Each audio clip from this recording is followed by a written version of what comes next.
Capítulo 8. Alguns esclarecimentos. Todos os depoimentos que estão neste livro foram gravados em forma de entrevista. Os diálogos conduzidos por meio de uma linguagem informal para que todos ficassem bem à vontade ao falar da sua trajetória de vida, contando a sua história em busca da sobriedade. A todo irmão entrevistado foi dito que a identidade dele seria mantida em sigilo. O depoimento seria publicado, mas não se revelaria o nome. Todos foram informados de que o dinheiro arrecadado com a venda deste livro seria destinado à obra do Padre Quinha. Diante desse compromisso, todos concordaram em dar o seu testemunho, não só por revelar a importância do trabalho edificado pelo padre, mas também para servir de exemplo a outros que continuam na caminhada para sair do alcoolismo e da dependência química. Confesso que não tive o cuidado de registrar as datas dos depoimentos, mas procurei destacar a importância desse trabalho realizado pelo Padre Quinha na vida das pessoas com quem tive a oportunidade de conversar.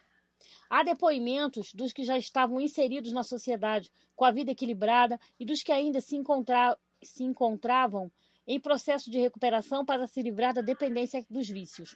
Procurei também entrevistar aqueles que tiveram recaídas e passaram por outras comunidades terapêuticas. Pelo que vi e ouvi, posso afirmar que a ficção ainda tem muito que evoluir para imitar a realidade. Aqui estão registrados alguns momentos da vida de pessoas que mergulharam no alcoolismo e na dependência química e procuraram reunir forças para se libertar das algemas dos vícios. A vitória que se comemora consiste no resgate da dignidade. Testemunhei o esforço de muitos homens para manter a cabeça erguida na reconstrução de uma família. Nessa luta, o amor e a fé são imprescindíveis. Foi difícil superar a timidez de alguns irmãos, principalmente dos que ainda estavam no início do tratamento, com marcas da solidão das ruas. O não amor traz o medo do outro. É plenamente compreensível a timidez do coração fechado, que atravessa anos sem receber um gesto de carinho, até para se deixar ser amado encontra dificuldades. O Padre Quinha fez com que muitos reaprendessem a amar, iniciando pelo amor a Maria, nossa mãe. Eu tive a oportunidade de iniciar esse trabalho depois de fazer uma entrevista com o Padre Quinha para uma matéria que foi publicada no Jornal Diário de Petrópolis, em 28 de agosto de 2005. Diante da repercussão dessa matéria, ele me convidou para colher os depoimentos dos irmãos que passaram pelos sítios e encontravam-se na sobriedade. O primeiro sítio que visitei foi Nossa Senhora do Sorriso. Levei gravador e máquina fotográfica, mas não gravei nem fotografei. Levei um impacto muito grande. Não me sentia em condições de realizar nada. Teria muito que aprender para depois realizar esse trabalho. Voltei outras vezes para ganhar a confiança e me familiarizar com as pessoas que seriam entrevistadas. Visitei todos os sítios e as casas de apoio. Várias dessas visitas foram em companhia do padre, quando ele ia celebrar missas e fazer confissões. Depois dos sítios, ao lado dos jovens da pastoral de rua, passei a visitar os irmãos que estavam nas ruas. Confesso que na primeira noite o choque foi maior do que aquele que senti quando visitei o sítio Nossa Senhora do Sorriso. Quando cheguei ao apartamento em que moro, depois da meia-noite, sentia-me pequeno. A minha cama, o meu cobertor, a minha família. Andei por todos os cômodos agradecendo a Deus por tudo. O contato com aquelas pessoas nas ruas foi um golpe muito forte que me desprendeu ainda mais dos bens materiais. O conceito de humildade estava muito além do que eu imaginava. Sentei no sofá da sala, não sei por quanto tempo, mas só vinha à minha cabeça a pergunta: de que eu posso reclamar da vida? Se por um lado esse encontro com a população em situação de rua me ajudou a crescer e a enxergar melhor o ser humano, por outro, desencadeou ainda mais um questionamento social diante da ineficiência de gestores públicos e da desigualdade econômica. Mas o pior foi o sentimento de impotência, quando me perguntei o que posso fazer para mudar isso. O que facilitou bastante essa tarefa de colher os depoimentos foram os encontros mensais realizados aos domingos, entre os irmãos, na escola em que eu trabalhava. Neles, pude encontrar várias pessoas que passaram pelos sítios e que continuam na sobriedade. Esses encontros ocorriam com o objetivo de ajudá-los na perseverança. Havia uma troca de experiência. Eram comuns as confraternizações, parabenizavam-se os aniversariantes do mês. Página 86. E muitos comemoravam os anos da sobriedade. Em síntese, desde 2005, carrego comigo esse desejo de escrever um livro que pudesse traduzir o trabalho da Oficina de Jesus e da Pastoral de Rua. Por isso, peço perdão por não ter concluído esta tarefa antes. Se há algum ponto positivo nesse atraso, talvez esteja nos registros de depoimentos de irmãos que estão na sobriedade até hoje, ou seja, foi possível acompanhar a perseverança deles. Estão na sobriedade como testemunho vivo da obra do Padre Quinha. E entre esses irmãos que estão nessa caminhada, vi nascer sólidas amizades. É muito gratificante ver o ciclo da ascensão das pessoas que saíram do fundo do poço e hoje estão trabalhando com a família reconstruída e dando testemunho da ação de Deus em suas vidas. É visível a presença do Senhor nessa obra. Por um critério e enumeração e identificação dos depoimentos, denominei-os de túnica, e relatamos aqui algumas túnicas que o Padre Quinha estendeu sobre os nossos irmãos. Capítulo 9. As túnicas. Pai, pequei contra Deus e contra ti. Já não sou digno ser chamado teu filho. Mas o pai falou para os escravos: trazei depressa e vesti nele a túnica mais nova. Ponde-lhe um anel do dedo e sandálias nos pés. Trazei um bezerro bem gordo e matai-o. Vamos comer e nos alegrar, porque este meu filho estava morto e voltou à vida. Estava perdido e foi encontrado. Lucas, capítulo 15, versículo de 21 a 24. Página 89. Túnica 1. Eu dormia numa lixeira no alto da serra. Não tinha coberta nem nada, só uma garrafinha. Foi o pessoal da pastoral que me trouxe para cá. Para dizer a verdade, não sei quanto tempo estou aqui. O coordenador da casa deve saber. Eu comecei a beber com o meu padrasto, que me levava para o bar e me oferecia cachaça, dizendo que era água. Ele me enganava. Eu bebia, mas sentia um cheiro, um gosto estranho. Depois passei a ir para o bar sozinho, com qualquer dinheirinho que tinha. Eu mandava botar uma para mim. Quando chegava em casa, vermelho como um pimentão, a minha falecida mãe logo sentia o bafo. Mas agora está tudo bem. Eu parei de beber. Agora estou querendo parar com o cigarro, mas é difícil. Quando tomo café, vem logo a vontade de fumar. Não sei quanto tempo fiquei na pista. Morei em tantos lugares que nem me lembro mais. Já tive internado no Santa Mônica, no Pedras Brancas. Eu já tive problema de nervo. Mas agora estou aqui na casa de Deus. Está tudo legal. Até quero combinar com o coordenador para ir na casa dos meus irmãos que não sabem onde eu estou. Quero dizer para eles que estou bem aqui. Melhor do que eu estive na pista, bebendo, pegando coisa do chão, pegando cachaça de encruzilhada. Mas antes de beber, eu salvava, dava primeiro um gole para o santo. Depois é que eu colocava na boca. Primeiro o santo, depois eu. Quando via a cachaça na esquina, era comigo mesmo. Pegava até o cigarro que tivesse ali no chão. Página 90. Agora quase não saio para a rua. Fico mais aqui na casinha. Na rua, a gente encontra com um, encontra com outro, e tem sempre alguém que chama para tomar uma. E a gente de bico seco acaba aceitando. Na ganância, a gente acaba bebendo demais. Antes, eu trabalhava em obra. Depois fui lavador de ônibus de noite. O que eu ganhava não dava nem para pagar aluguel, por isso não pensava em casar, não tinha como sustentar família. Às vezes vejo essas meninas passando com o namorado pela rua. Eu fico olhando, pensando, que vida vai dar isso aí? Às vezes o cara não trabalha, fica só iludindo a menina. Acho que ela vai passar por situações que nunca passou. Acho que casar não dá para mim. Outra coisa que também não gosto de ver é gente judiando de bicho. Acho que sou protetor de animais. Quem maltratar um bicho na minha presença vai ter um problema sério. Estudei até a 3ª série primária, era um bom aluno. Ajudava a professora, todos gostavam de mim. Não gosto de muito falatório, gosto de ficar num cantinho assim quieto. Quando estou fazendo uma coisa, não gosto que ninguém fique no meu ouvido falando. Por isso é que eu não gostava de andar em Curriola. Estava sempre sozinho. Por não aguentar conversa de parente no meu ouvido, foi que saí de casa e fui morar na rua. Agradeço a Deus pelas pessoas que me trouxeram para cá. Estava vivendo só da maldita cachaça. Um dia teria que parar. E esse dia chegou. Se continuasse, ia morrer. Acho que aquele lá de cima me tocou. Para que já está demais. Tudo que eu comia botava para fora. Agora espero que Deus me ajude a deixar o cigarro.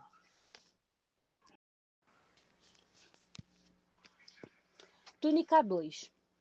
Sou petropolitano, tenho 67 anos.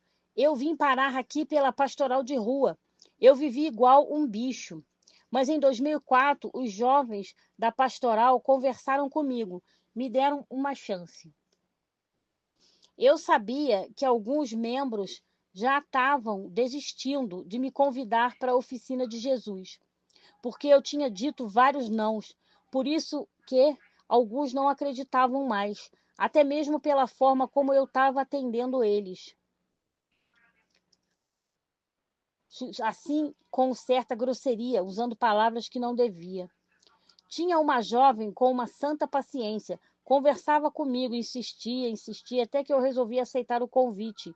E numa noite, no final de maio de 2004, eles me levaram para a casinha do castelo em Correias, e ali fui ficando, oração em cima de oração, terço, missa, graças a Deus.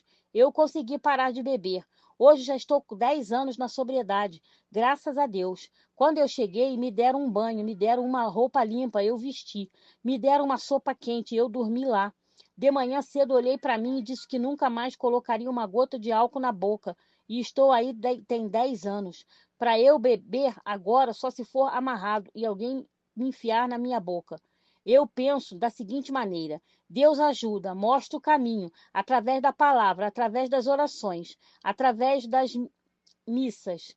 Agora tem uma coisa: a pessoa tem que querer, tem que botar no coração, tem que botar na cabeça que a bebida é uma desgraça. A bebida não traz proveito nenhum, muito pelo contrário. Só traz malefícios, só traz coisas ruins. A gente perde tudo, a gente perde a moral, perde a dignidade, perde a credibilidade, enfim, a gente perde tudo que tem de bom. Lá na casa Nossa Senhora de Lourdes, fiquei mais ou menos 1 ano e meio, não cheguei a ir para o sítio. Depois de ficar na sobriedade, passei a visitar minha filha, que me deu um casal de netos, 2 crianças lindas. Numa dessas visitas, quando eu já estava me arrumando para sair, para voltar para a casinha do castelo, ela falou: Pai, vem morar com a gente. Eu falei que podia ficar na casa dela, mas primeiro precisava comunicar o meu coordenador, dar uma satisfação para o Padre Quinha, agradecer o acolhimento, o apoio que tive, porque eu vivia igual um bicho. Então, a partir do momento que tive todo o apoio, eu achava que era uma falta de consideração sair como se fosse um cachorro. Eu podia ter ficado na casa da filha naquele mesmo domingo, mas falei para ela: eu vou voltar para lá, mas no sábado próximo fico de vez aqui, junto com os meus netinhos. E assim eu fiz. Comuniquei ao coordenador que ia morar com a minha filha e já estou mais de 8 anos na casa dela. Eu não tenho ideia de quando eu comecei a beber. Eu não lembro quando dei os meus primeiros goles. Eu ainda tenho um vício e estou lutando para deixar, é o cigarro. Estou achando que é mais difícil parar de fumar do que parar de beber. Eu não sei por que isso. Eu não lembro quanto tempo fiquei na rua. Eu nasci e fui criada em Cascatinha, mas estou no Alto da Serra uns 20 ou 30 anos. Eu perdi a noção do tempo. Quando a gente está na rua, como eu estava, poucas pessoas falam com a gente. Mas, de um modo geral, a convivência não é agradável. Muita gente trata com desprezo. Eu estava num estado tal que não podia entrar em nenhum comércio por causa do mau cheiro. Eu estava uma fedentina só. Ninguém ficava muito tempo perto de mim porque não aguentava. Eu estava terrível. Para arrumar dinheiro para beber, eu saía catando papel para vender em ferro velho. Hoje eu não tenho mais vontade de beber. Posso até conviver com pessoas que bebem, porém não bate aquela vontade de beber. Por isso que eu falo que os sítios e as casinhas de apoio pouco adiantam se a pessoa não tiver força de vontade. A cura se faz na cabeça da pessoa. Ela tem que ter a consciência que precisa parar de beber. Essa busca da sobriedade tem que partir da própria pessoa. As pessoas que acolhem, que dão força, fazem a parte delas. Agora, quem quer largar a bebida também tem que fazer a sua parte. Se não quer largar o vício, se não tem força de vontade, não adianta. Vai passar o tempo em qualquer comunidade, não vai adiantar nada. Eu não tenho muito estudo, Fiz até a 3ª série primária. Fiz a minha primeira comunhão com 59 anos. Eu agradeço muito o pessoal da pastoral de rua. Eles têm um carinho muito grande por mim. Às vezes eu fico até sem graça pela forma tão carinhosa como eles me tratam até hoje. Uma vez no dia do meu aniversário, conversando na sala, uma jovem me disse: Vou te fazer uma surpresa. Naquele instante eu pensei que fosse um presente ou alguma coisa semelhante, mas ali mesmo ela falou: Quero que você seja meu padrinho de casamento. Eu realmente fui surpreendido por aquele convite, não esperava mesmo. Ela falou para eu não me preocupar com nada. Ela providenciou roupa, tudo. Foi um casamento lindo, foi uma alegria só. Página 94. Hoje estou aposentado por idade. Depois que saí do castelo, trabalhei na reciclagem da obra, mesmo morando na casa da minha filha. Estou tranquilo em casa, curtindo os meus netos. Saio de vez em quando para resolver um problema. Não sinto nem um pingo de vontade de beber. Para parar de beber, tem que ter força de vontade. Tem que botar na cabeça que não vale a pena beber. Túnica 3, página 95. Eu fui para o sítio do Sorriso no ano de 2000. Fiquei 6 meses. Eu saí para morar num barraco que eu tinha em Bom Sucesso, aqui em Petrópolis, mas perdi essa casa. Fui morar numa casa de apoio que tinha no bairro Roseiral. Depois me levaram para o sítio de novo. Aí eu fiquei mais um tempo. Depois saí e fui para outro abrigo. E desse abrigo me levaram para a casa de um amigo da obra.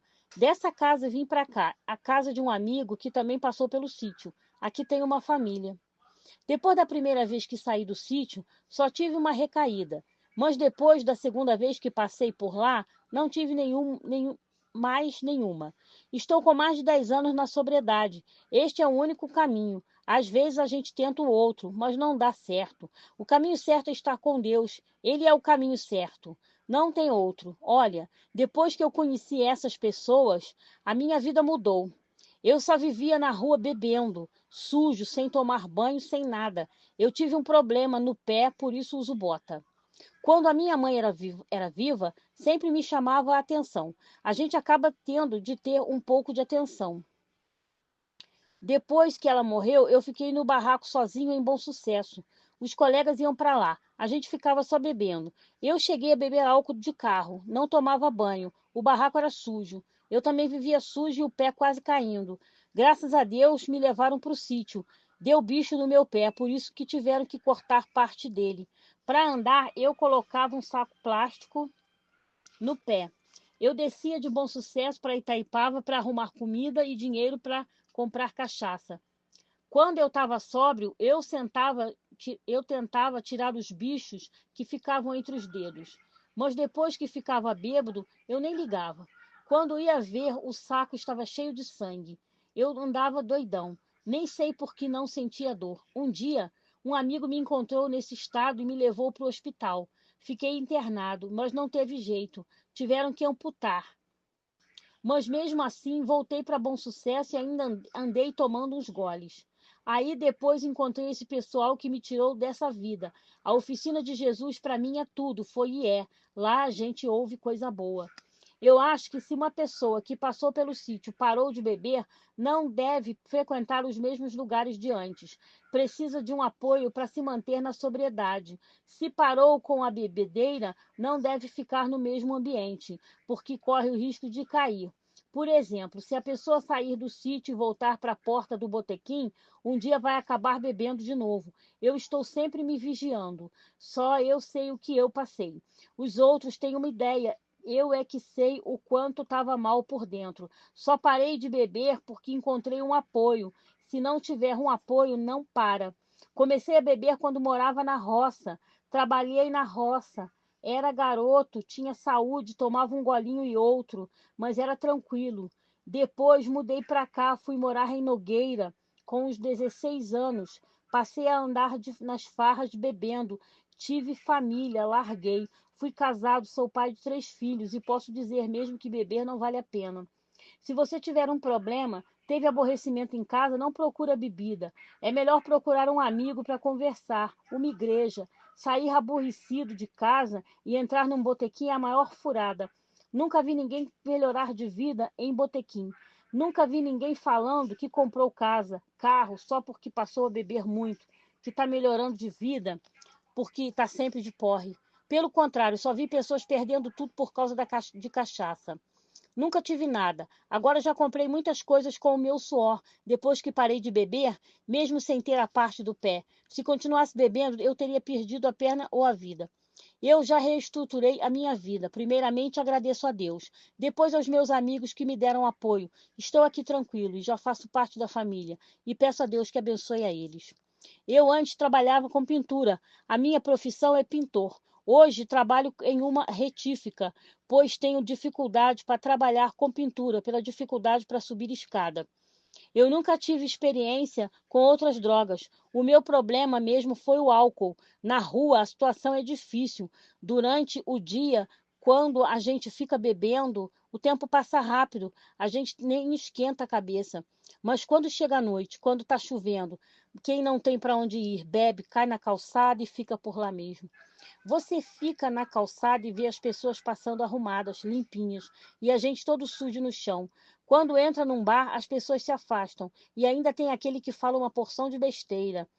Ó, já vem esse cara, sai pra lá, aqui tu não vai beber nada, não, vai embora.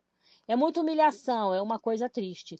Colega que jogava bola comigo falava para mim: não quero papo contigo, sai fora. Não dá para conversar contigo, muitos fogem da gente. Realmente, eu até entendo o lado deles, porque as pessoas estão lá tranquilas, conversando, de repente chega o cara sujo, fedendo, esbarrando, derrubando as coisas e pedindo dinheiro, bêbado. Não aguenta nem ficar em pé, mas ainda fica pedindo dinheiro para beber ou pedindo para pagar uma. A pessoa se torna inconveniente. Eu digo de novo, para sair dessa, só com ajuda, sozinho, é impossível, é quase impossível. Página 98. Até hoje não vi ninguém sair sem ajuda. Pode passar uma semana, duas, mas depois volta dobrado, ainda mais se continuar no meio dos colegas que bebem. É muito difícil. A pessoa tem que sair para outro ambiente e procurar uma recuperação ouvindo coisas boas, refletindo sobre a vida. Veja bem, se a pessoa, mesmo que tenha saído do sítio, depois do período de recuperação, e voltar a frequentar o botequim, com os mesmos colegas, com os mesmos papos no primeiro dia, ele se controla e não bebe. No segundo dia também, mas depois de um mês, ele acha que já pode tomar uma cervejinha. E daí para cachaça é um passo, porque o alcoolista mesmo não gosta de cerveja. Ele quer bebida mais forte. E aí ele coloca tudo a perder. O tempo de tratamento ele joga fora numa hora. Por isso que a gente fala que tem que evitar o primeiro gole, porque o primeiro é que desencadeia tudo. Depois do primeiro gole, ninguém segura mais. A bebida, para mim, é página virada, graças a Deus. A melhor coisa é a pessoa ter confiança na gente. Hoje eu posso dizer que vou sair e as pessoas de casa ficam tranquilas, porque sabem que vou voltar sóbrio. Antes, quando eu falava para minha mãe que ia sair, ela já ficava preocupada, porque sabia que se voltasse para casa, voltava bêbado. O meu próximo passo será me aproximar dos meus filhos. Tenho um de 19 anos, outro de 17, com uma mulher. Com outra, tenho uma filha de 25 anos, que mora no Rio. Antes tinha desculpa que eu só andava bêbado. Agora não, estou com a minha cabeça no lugar. Se voltar a beber, o sem vergonha sou eu. Não vou botar a culpa em ninguém. O que recebi da oficina de Jesus, dos coordenadores, das pessoas aqui fora que estão ligadas à obra, não tem preço. Agradeço demais a Deus por isso. Gente, eu vou parando por aqui, tá? Eu estou gostando bem do livro, é facinho de ler. Eu devo terminar esse livro por esses dias, porque os depoimentos são muito legais e o livro é fácil de ler. Então, a gente começa da página 99, a túnica 4, né? E eu estou gostando muito do livro. O livro tem... Deixa eu ver aqui. O livro é facinho de ler, ele tem 350 páginas, mas é fácil de ler. Então, eu agradeço a companhia de vocês até aqui. Fiquem com Deus. Deixe o seu like, seu comentário sobre o que você está achando do canal, do livro. Eu te agradeço muito, né? E fiquem com Deus. Até a próxima leitura e beijos. Boa noite, amigos. 19 de maio de 2025, quarta-feira. Esse é o canal Leitura Interativa. Prazer, eu sou a Ana Lúcia. O objetivo do canal é eu ler alguns livros, vocês ouvirem, assim nós vamos ler os livros juntas. Enquanto você faz alguma outra coisa, enquanto você está no ônibus ou em algum outro lugar, no seu trabalho, e você tem um tempo livre, assim nós aumentamos o nosso conhecimento, né? Agregamos conhecimento para nossa mente, para nossa vida, tá bom? Como era no rádio antigamente. O livro que nós estamos lendo chama-se Tragam a Túnica Nova, de Atahualpa AP Filho. Depoimento de irmãos acolhidos pela Pastoral de Rua e Oficina de Jesus, obras do Padre Crinha. Estamos na página 97, Túnica 4.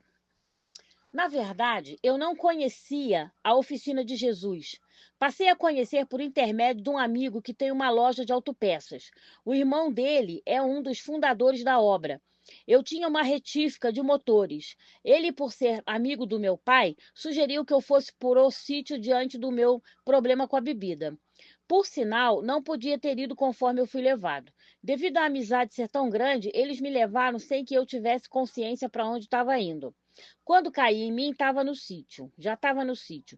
Eu tive 4 convulsões em um dia, pois o certo seria eu ter ficado 3 dias em observação para depois ser levado, porque as crises de abstinência são comuns no estado em que eu estava. Por causa das convulsões que tive, fui levado para o hospital, onde fiquei internado. Depois retornei para o sítio. Há muito tempo que eu já queria largar a bebida. Então uni o útil ao agradável, já que fui levado para lá. É importante a pessoa querer parar de beber. Por isso que se espera que a pessoa queira a recuperação. A pessoa tem que se sentir à vontade para procurar o tratamento e dizer para ele mesmo: eu quero parar com a bebida. No meu caso, não foi assim. Mas como eu já estava lá, permaneci. Tive força de vontade. Tive muitas depressões, angústias. A obra da Oficina de Jesus, por ter uma formação religiosa, me ajudou bastante, aprendi muito. Nos momentos de angústias e depressões, quando queria ir embora, eu sempre procurava a capelinha para refletir. Os depoimentos, os testemunhos, as orações fazem a gente crescer por dentro, na parte religiosa. O certo é que sozinhos não conseguimos dominar nenhum vício, seja qual for. Hoje, com os meus 5 anos de sobriedade, é o que eu passo, através dos meus depoimentos, para que estão na caminhada, para os que estão. Quando eu estava lá sentado, ouvindo as palestras, os depoimentos, os testemunhos, pensava, é fácil falar. E quando eu sair daqui, vou ficar só no cafezinho. No refrigerante, vai ser muito ruim. Eu aprendi que se a gente se unir a Deus, crescendo na espiritualidade, Ele tira totalmente a nossa vontade de beber. Não é demagogia nenhuma. Parece incrível, mas depois que eu saí do sítio, não me deu mais nenhum pingo de vontade de beber. Parece que eu nunca bebi. Quando vou no sítio falar para os que estão se recuperando, eu sempre digo: quando eu sair daqui, não, não tenta se testar. Se tiver com insegurança, não vá em festas, em bailes. Não fique em porta de bar. Se tiver que comprar alguma coisa, entre e sai rápido. Não fica de conversa, porque sempre vai aparecer alguém para oferecer alguma dose. Eu afirmo novamente: para o vício não existe remédio. A força de vontade é o principal fator para tirar a pessoa do álcool, das drogas, do jogo. Não adianta falar assim: eu vou me internar porque a minha esposa pediu, a minha mãe me aconselhou, o meu filho implorou. Isso não adianta. Se a pessoa não quiser, não fizer por onde, não vai conseguir. A força de vontade tem que estar acima de tudo. E a semente que se planta na obra do Padre Quinha é a religião. Essa semente faz a gente aprender cada dia mais e mais. A fé vai crescendo. Deus vai construindo a sua obra. Isso move a vontade de beber. Através dos 12 passos, aprendemos a superar as barreiras impostas pela ansiedade. O que quero dizer com isso? É preciso saber esperar, acreditar, confiar que tudo vai dar certo. Comecei a beber nos bailes, nas festas naquela época, era Cuba Libre Hi-Fi. No princípio, só bebia nos fins de semana. Depois comecei a beber nas quartas-feiras, mas não era sempre. Mãe já saía com a ideia de beber uma coisa ou outra. Hoje eu vejo que eu já tinha esse problema com a bebida, mas os meus amigos não. Isso é gradativo. Entre um fim de semana e outro, são apenas 5 dias. Depois de certo tempo, a pessoa já começa a beber na sexta-feira. De 2 passam a ser 3 dias. E assim vai se formando o vício a ponto da pessoa querer beber todos os dias. E mergulhado no vício, passa a beber todos os dias, o dia todo, não tem mais controle sobre a bebida. Eu, quando bebia, não ficava agressivo. Mas tem gente que fica agressiva, xinga, briga à toa. E quando fica de ressaca, quando passa o efeito da bebida, se dá conta da besteira que fez. Fica com aquele mal-estar, aquela angústia. E para esquecer o que fez no dia anterior, procura a bebida outra vez. Assim vai consolidando o vício. Eu cheguei a ponto de tomar uns 4 porres por dia, até às 10 ou 11 horas da noite. Eu tomava quase uma garrafa de vodka. Hoje as pessoas me perguntam: por que você não toma cerveja sem álcool? Na época que eu bebia, não gostava de cerveja. Não é agora que eu vou começar a beber. Eu não tenho certeza, mas acho que essa tendência ao alcoolismo é hereditária. O meu avô era alcoolista, meu tio, meu pai não é. Espero que meu neto não seja. São raros os casos em que uma pessoa se torna alcoolista sem ter outro na família com o mesmo problema. O meu pai ia nos bares que eu frequentava e pedia aos donos que não vendessem mais bebida para mim. Quando eu chegava e pedia uma dose, eles falavam: teu pai esteve aqui e pediu para eu não vender. Eu respeitava o direito do dono do bar. Eu ia procurar outro. Infelizmente, o que não falta é botequim. Eu já estava bebendo tanto que chegou a ponto do meu pai voltar nos bares e pedir para que os donos voltassem a me vender bebida. Eles perguntavam: por que agora o senhor quer que a gente venda bebida para ele? Porque ele bebendo aqui perto de casa fica mais fácil para eu levar para casa. Isso porque eu caía nas ruas longe de casa e ninguém me conhecia. No bairro que eu moro, todos me conhecem. Quando eu caía, alguém ia lá em casa avisar. No sítio, somos todos iguais.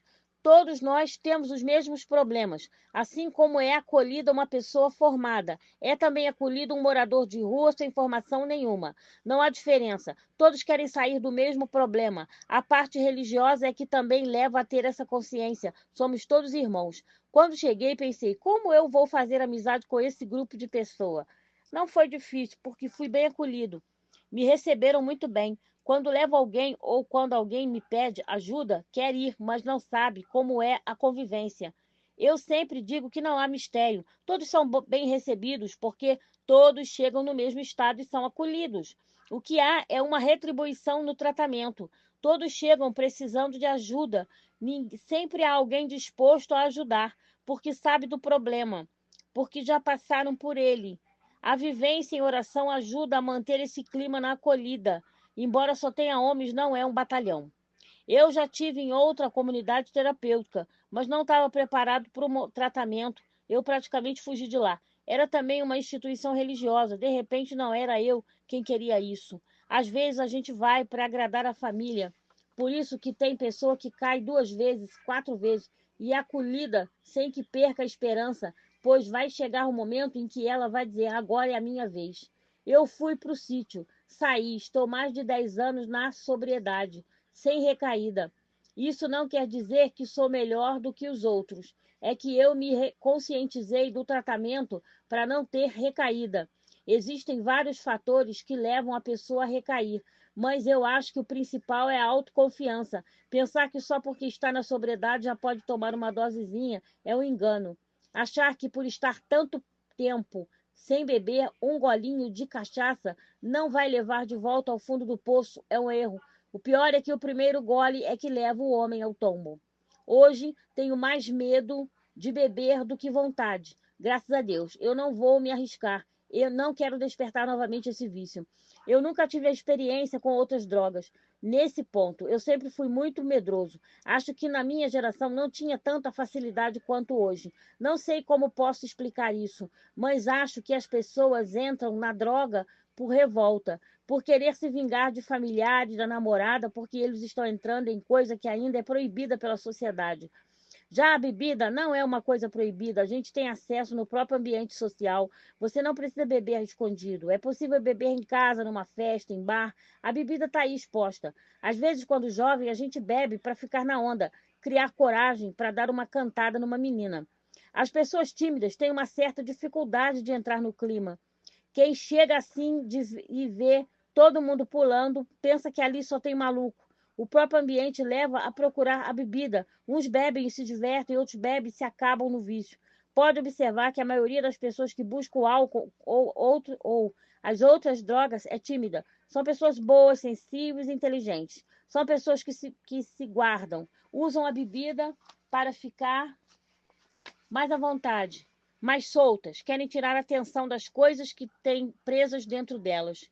Eu sei que vários artistas e até mesmo outros profissionais fazem uso do álcool ou de outras drogas para se sentirem mais relaxados no trabalho que realizam. Quando abusam desse recurso e fazem tratamento e caem na realidade, que precisam continuar com o profissionalismo e sem usar droga, percebem que são competentes e que não precisavam ter usado dos artifícios das drogas.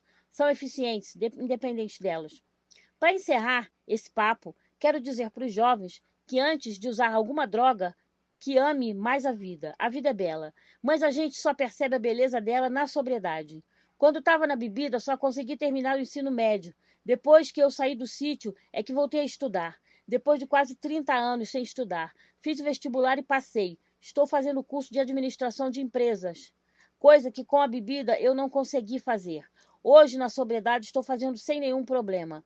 Os meus colegas de sala têm uma média de idade de 22 anos. O mais velho sou eu, com 46 anos. Eles me respeitam muito. Quando chega o fim de semana, alguns sabem da minha história. Não me convidam para ir para o barzinho, que fica perto da universidade. Outros vão para casa, vendo o meu exemplo.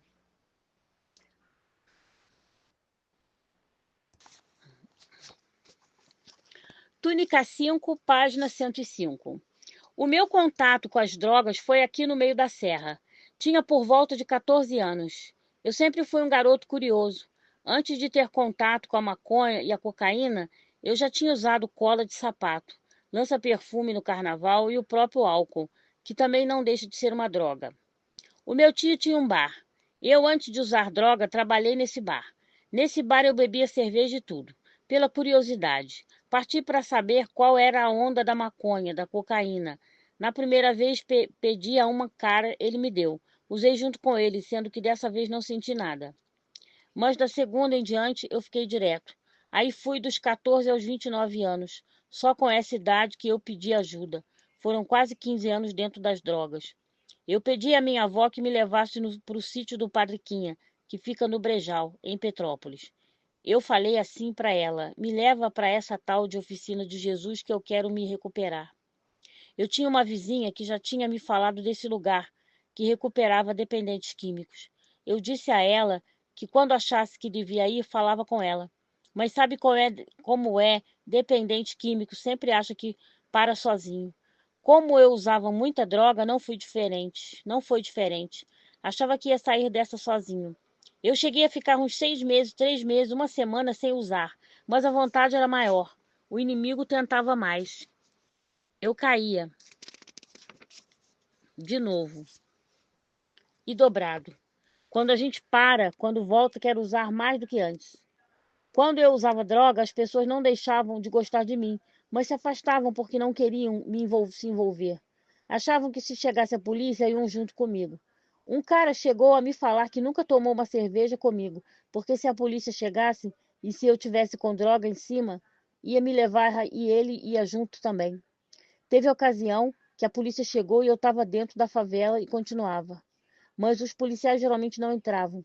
Ficavam mais na subida para pegar os viciados e os dependentes químicos. Mas na última vez que fui, os policiais entraram e eu tive que correr. Pulei um valão, não sei como até hoje. Quando pensei que estava saindo da favela, era entrando por um caminho que não sabia onde ia dar. Eu ia buscar as drogas lá na Baixada, porque era mais barata. Aqui em Petrópolis, a droga é cara. As pessoas de Petrópolis, em várias favelas, são bem recebidas, são bem tratadas, porque sempre compram em boa quantidade. Quando eu chegava e eles estavam usando, sempre me convidavam.